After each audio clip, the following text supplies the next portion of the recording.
Welcome back, I'm Rachel, and in this video I'm going to go over the structure and function of the dorsal digital veins of the foot.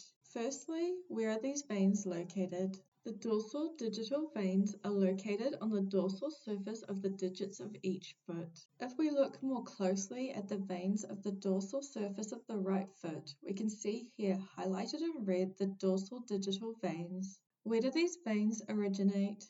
These veins originate at the ends of each side of the dorsal surface of the toes. What are the courses of these veins? These veins run proximally up the sides of the dorsal surface of the phalanx bones of the toes towards the metacarpal bones.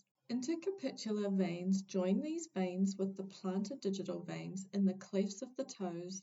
These veins end by uniting in pairs to form and drain into the dorsal metatarsal veins. The dorsal metatarsal veins can be seen here highlighted in yellow. What is the function of these veins? These veins function in transporting deoxygenated blood from the digits of the feet back up the foot. From here, the blood runs through the dorsal metatarsal veins and onwards on its way back to the heart.